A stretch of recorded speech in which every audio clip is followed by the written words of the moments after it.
গড়েশ্বৰী নাওকাটাयाव अरुणोदय 3.0 बेखेवदों। रायजोजों लोगोसे तामुलपुर जिल्लानि 44 नं गरेश्वर विधानसभा बियाबनि सिङाव थानाय नावकाटायावबो दिनै अरुणोदय 3.0 बिथांखिखौ बेखेवनाय जायो। बेनि लोब्बाजों दिनै नावकाटा दुर्गा मन्दिरनि रायजोआरि सावराय नब्लाङाव खुंनाय मोनसे हाबाफारियाव अरुणोदय 3.0 बिथांखिखौ बेखेवनानै होयो दरं अदालगुरि लकसभा बियाबनि एमपि दिलीप शइकियाया।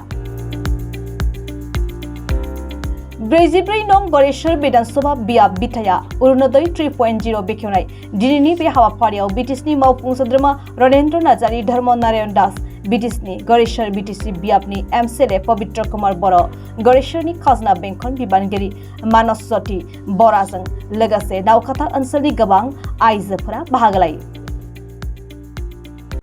আজি সমগ্ৰ অসমবাসীৰ যিসকল আমাৰ দুখীয়া আই মাতৃ আছে বা আৰ্থিকভাৱে দুৰ্বল যিসকল আমাৰ পৰিয়াল আছে সেইসকলৰ বাবে অত্যন্ত এটা আজি আনন্দৰ দিন আৰু এটা প্ৰাপ্তিৰ দিন বুলি ক'ব লাগিব। আজি সমগ্ৰ অসমত অৰুণোদয় 3.0 আনুষ্ঠানিকভাৱে অসমৰ কৰ্মশ্ৰী জনদৰদী মুখ্যমন্ত্ৰী ডক্টৰ হিমন্ত বিশ্ব শৰ্মা ডাঙৰীয়াই শুভ উদ্বোধন কৰিছে আৰু সমগ্ৰ অসমত 12,60,000 নতুন হিতাধিকাৰীয়ে অৰুণোদয় পাবলৈ সক্ষম হ'ব আৰু তামুলপুৰ জিলাত আমি সৰ্বমুঠ 59,000 আমি হিতাধিকাৰী পাবলৈ সক্ষম হ'ম। তামুলপুৰ আৰু গড়েশ্বৰ দুইটা বিধানসভা সমষ্টি মিলি ইতিমধ্যে আমি 18,000 অকণমান বেছি ইতিমধ্যে আমি তামুলপুৰ জিলাত পাই আছোঁ, দুখীয়া আই মাতৃয়ে পাই আছে।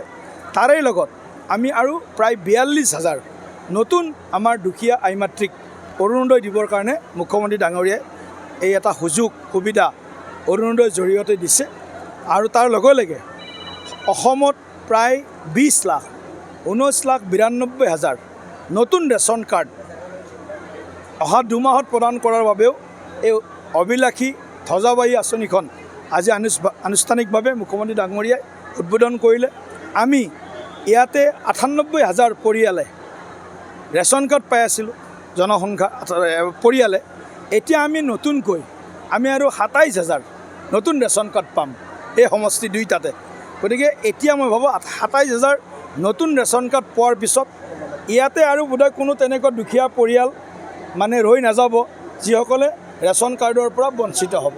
গতিকে ৰেচন কাৰ্ড বাধ্যতামূলক অৰুণোদয় পোৱাৰ কাৰণে গতিকে প্ৰথম ৰেচন কাৰ্ড দিয়া হ'ব অহা 2 মাহত যদি কোনোবা বাকী আছে, আৰু জানুৱাৰী মাহত আমি অৰুণোদয়ৰ নতুনকৈ প্ৰায় 42,000 লোকে আমি অৰুণোদয় পাবলৈ সক্ষম হ'ম দুইটা সমষ্টিত প্ৰায় 21,000।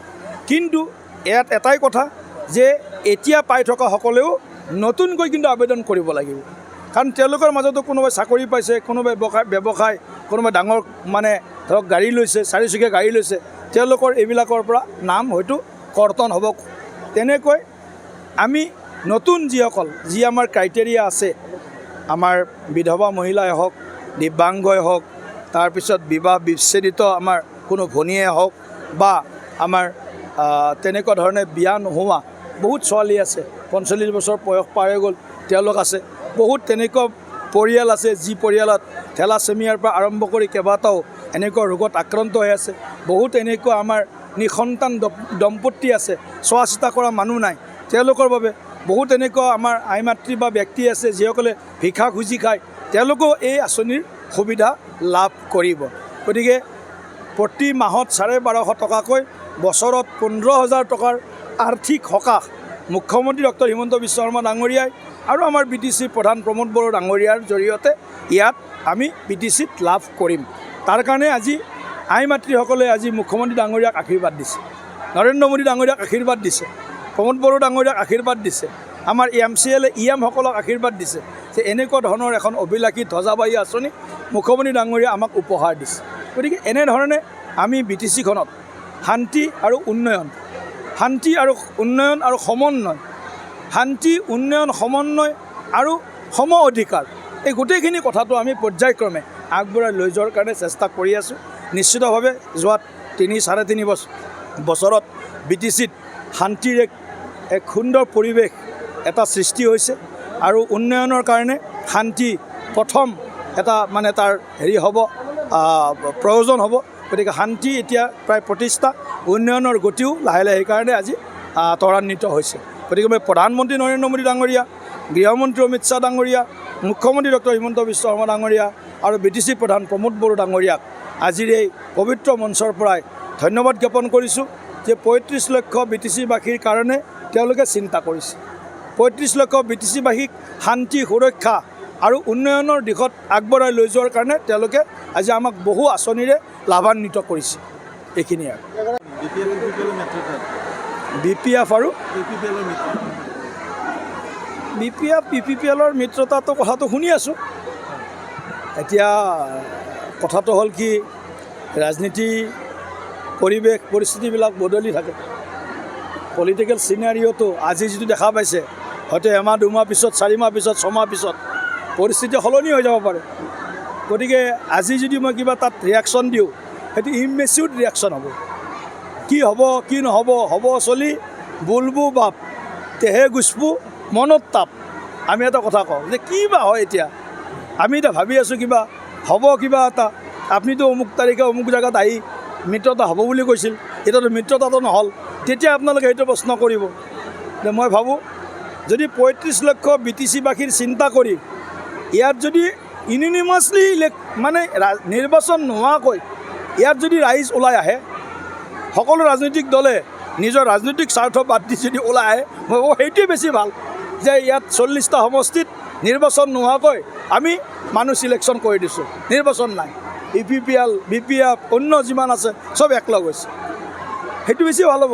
ক'ত আৰু ইলেকশ্যন কেম্পেইন, ইটোৱে সিটোক গালি পৰা ইত্যাদি ইত্যাদি, এইবিলাকৰ পৰা টকাও বাচিব, বহুত বাচিব, সময় বাচিব।